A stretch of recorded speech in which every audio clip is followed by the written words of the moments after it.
In today's class, we will try to understand the benefits of GST in India. यानी कि भारत में GST के फ़ायदे क्या क्या हैं, इस क्लास के माध्यम से हम लोग समझने का प्रयास करेंगे। तो पहली चीज़ है easy compliance. So there is a robust IT infrastructure for GST in India. India में जीएसटी के लिए एक बहुत ही मजबूत बुनियादी ढांचा है, जिसको हम लोग goods and services tax network के नाम से जानते हैं।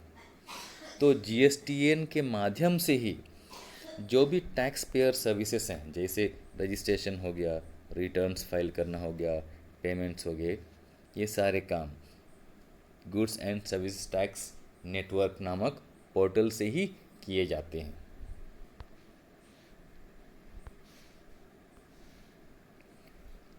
अगला फ़ायदा है uniformity of tax rates and structures. तो पूरे भारत में जो समान वस्तु एवं सेवा हैं, जीएसटी रेट एक ही है। So there is the same rate of tax for all similar goods and services in India. हम लोग किसी चीज़ रांची से लेंगे, या तो पटना से लेंगे, या तो दिल्ली से लेंगे, या तो चेन्नई से लेंगे, या तो कोलकाता से लेंगे, हर जगह उस वस्तु का जीएसटी रेट एक ही होगा। तो इससे क्या होता है, बिजनेस करने में आसानी होती है।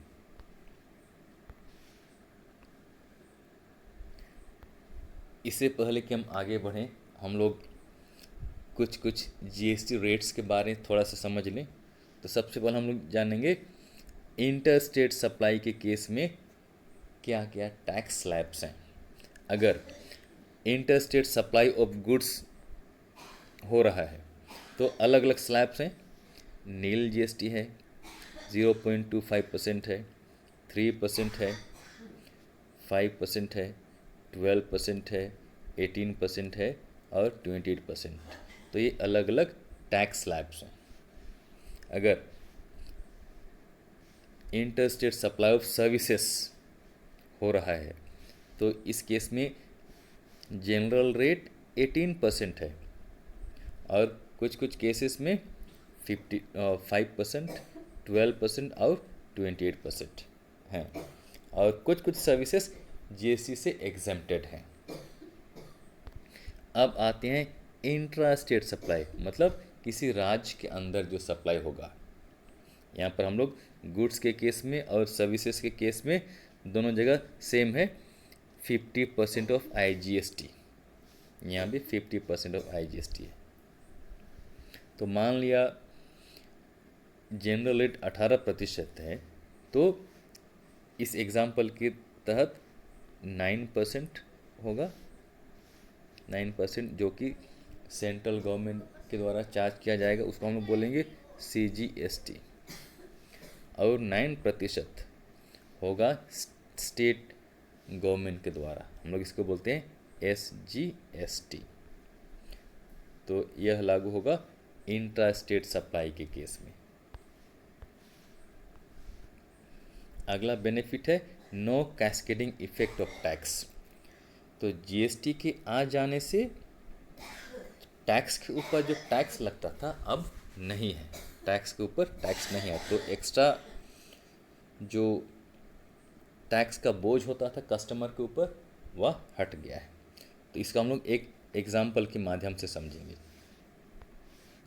तो यह बिल है प्री जीएसटी एरा का और पोस्ट जीएसटी एरा का बिल है। तो जीएसटी आने के पहले बहुत सारे इनडायरेक्ट टैक्सेस हुआ करते थे।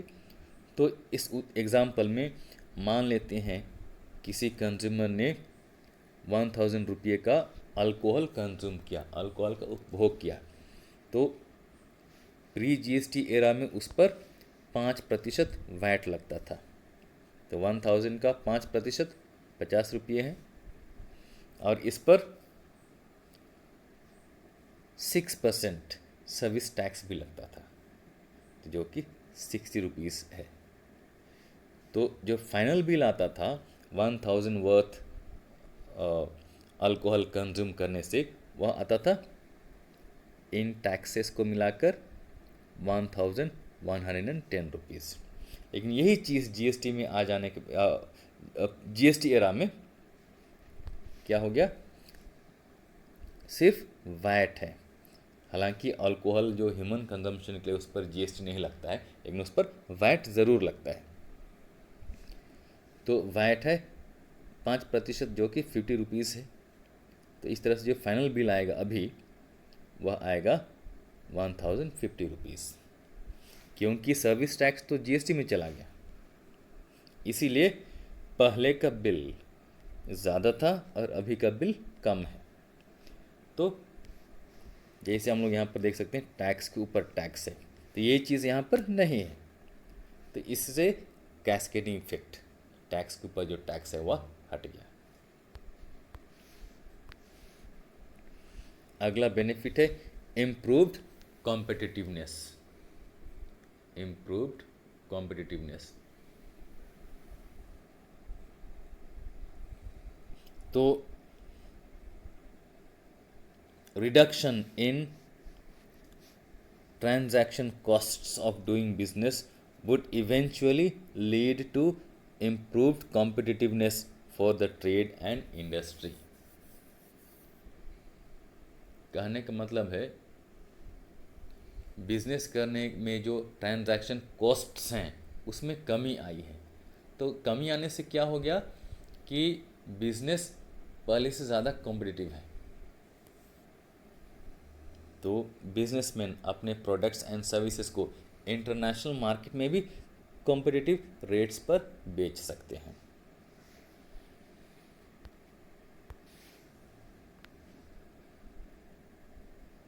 अगला पॉइंट है gain to manufacturers and exporters. हमें यहाँ पर कुछ चीज़ों को समझना है। पहली बात कि बहुत सारे इनडायरेक्ट टैक्सेस जो सेंट्रल गवर्नमेंट और स्टेट गवर्नमेंट्स के द्वारा इम्पोज किए जाते थे अब जीएसटी में शामिल हो गए।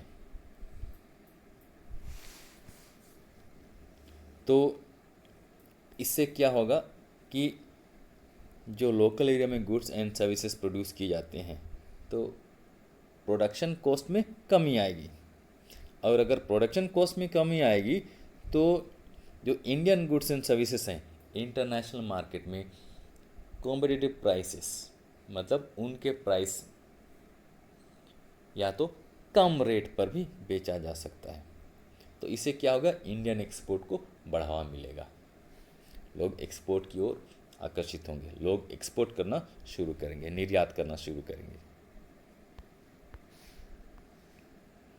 अगला बेनिफिट है simple and easy to administer. तो जीएसटी के पहले बहुत सारे इनडायरेक्ट टैक्सेस थे जो कि सेंट्रल गवर्नमेंट और स्टेट गवर्नमेंट्स के द्वारा लगाए जाते थे। अब इन सभी को जीएसटी के द्वारा रिप्लेस कर दिया गया है, और साथ ही साथ जीएसटी के सभी तरह के मुद्दों के लिए यहाँ पर एक मजबूत बुनियादी ढांचा है जिसको हम लोग जीएसटीएन के नाम से जानते हैं। यह भी जीएसटी के कामों को आसान बनाती है। तो जितने भी इनडायरेक्ट टैक्सेस हैं जो सेंटर और स्टेट्स के द्वारा लगाए जाते हैं इन सभी को बेहतर तरीके से एडमिनिस्टर, बेहतर तरीके से इनकी निगरानी की जा सकती है। अगला बेनिफिट है better controls on leakage. GST के आ जाने से एक फ़ायदा यह हुआ कि लोग इससे बच नहीं सकते हैं, इससे बचना बहुत ही मुश्किल है।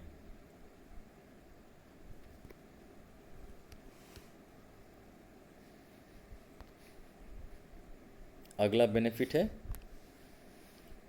Higher revenue efficiency. GST is expected to decrease the cost of collection of tax revenues of the government. कहने का अर्थ है कि जीएसटी तो एक सेल्फ असेस्ड टैक्स है, इसीलिए जीएसटी या तो इनडायरेक्ट टैक्सेस को कलेक्ट करने के लिए सरकार को बहुत सारे अथॉरिटीज़ को अपॉइंट करने की ज़रूरत नहीं है। इससे क्या होगा, टैक्स ऑफ एडमिनिस्ट्रेशन या तो कॉस्ट ऑफ एडमिनिस्ट्रेशन कम हो जाएगी। जीएसटी सही तरीके से लोग कलेक्ट कर रहे हैं या नहीं कर रहे हैं, कौन जीएसटी पे कर रहा है या नहीं कर रहा है, इन सभी को जांच करने के लिए अलग से अथॉरिटीज़ को अपॉइंट करने की ज़रूरत नहीं है। तो इससे सरकार का भी एक्सपेंस कम होता है और as a result there is higher revenue efficiency.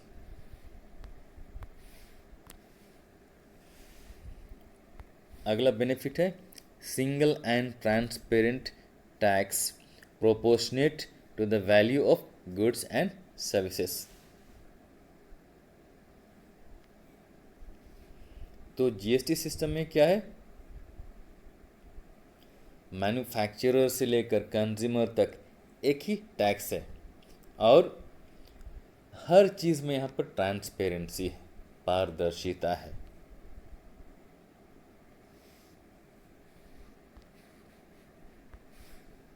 अगला बेनिफिट है relief in the overall tax burden. Relief in the overall tax burden ये क्या है, here credits of input taxes paid at each stage will be available in the subsequent stage of the value addition। मतलब जो tax पहले पे किया गया है किसी सप्लायर के द्वारा, तो वह बाद में इनपुट टैक्स क्रेडिट क्लेम कर सकता है।